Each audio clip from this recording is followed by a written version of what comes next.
this is question 43 of civil engineering paper of GATE 2016 forenoon session. A seepage flow condition is shown in the figure. The saturated unit weight of the soil gamma sat is equal to 18 kilonewton per meter cube. Using unit weight of water gamma W equal to 9.81 kilonewton per meter cube, the effective vertical stress on plane XX is. So, in this question, a soil sample is given through which a vertical downward flow is taking place. We need to calculate the effective stress on plane XX. So, this question is from the topic of principle of effective stress. You may study about the calculation of effective stress for various flow condition in detail in lecture 19 effective stress soil mechanics geotechnical engineering 1 by Professor Dilip Kumar Baid, IIT Kharagpur.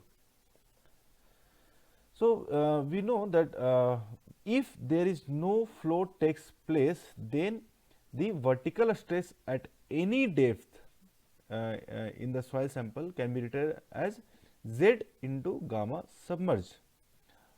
So, as you can see, the figure for no flow takes place is depicted in this figure. Now, in case of upward flow condition, if there will be upward flow in the soil sample, then the effective stress can be found by this equation sigma dash z equal to z gamma sub minus I z gamma w, where I is the hydraulic gradient. And when there will be downward flow in the soil, then the effective stress at any depth z can be written as sigma dash z equal to z gamma sub plus I z gamma w. Now, in this question, we can see from this figure it can be seen that the flow is taking place from top to bottom, that is from that is in downward direction. So, just now we have seen that the effective stress sigma z dash at any depth can be written as z gamma submerged plus I z gamma w.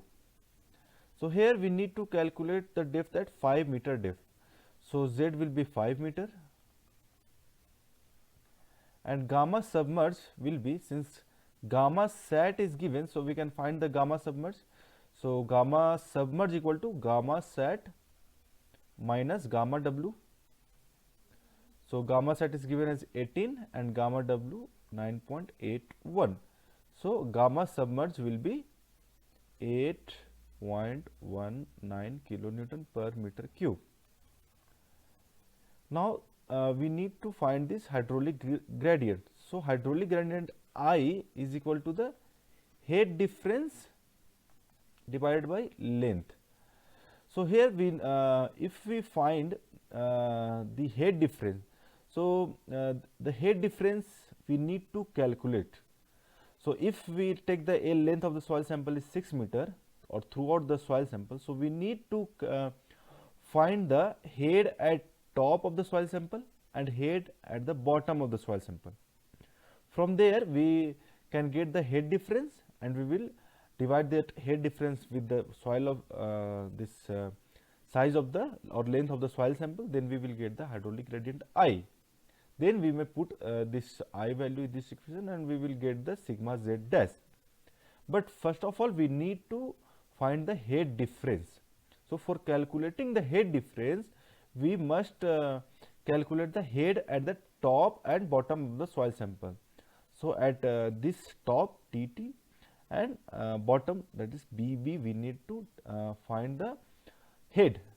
So, for calculating the head for this type of example, always prefer to make a table like this, as you can see. So, bottom and then top. So, at bottom the pressure head will be, so bottom the bottom we can find the pressure head. So, at this point and at this point the pressure will be same as per Pascal's law, since the this fluid or this fluid is same below this plane. So, we can if we can calculate the head at this point. So, obviously as per Pascal's law, the head at this point, that is on the same plane, will be same.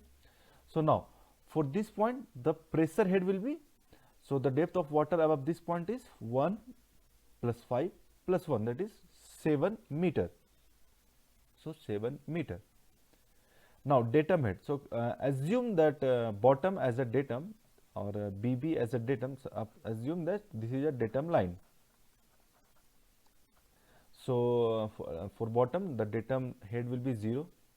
So total head is the summation of pressure head and datum head. So 7 plus 0, 7. Now at top, so at top we can get the pressure head. So pressure head is the depth of water above this point. So depth of water, see 1 plus 4, 1 plus 3, so it will be 4. 4 is the pressure head. And datum head, so datum head is the distance of this point from the datum. So distance is 5 plus 1, 6. So 6 is the datum head. So now total head will be 6 plus 4, 6 plus 4, 10. So from here, this table we can get the head difference delta H. So delta H equal to 10 minus 7, that is 10 minus 7, so that is 3 meter. So now we have the value of head difference between these 2 points. This is top of the soil sample and bottom of the soil sample. Now, so putting this head value, head difference value here, the 3 by length of the sample. So length of the sample is 5 plus 1, 5 plus 1, 6. So I comes here 1 by 2. So now putting all this value in this equation. So sigma at 5 meter, effective stress at 5 meter depth is equal to Z. So Z is the depth 5 into gamma submerged. So gamma submerged we have just calculated 8.19 plus I. So I we have just calculated 1 by 2 into Z.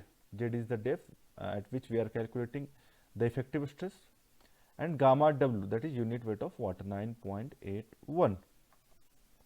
So when we calculate this, we will get sigma 5 dash as 65.475 kilonewton per meter square.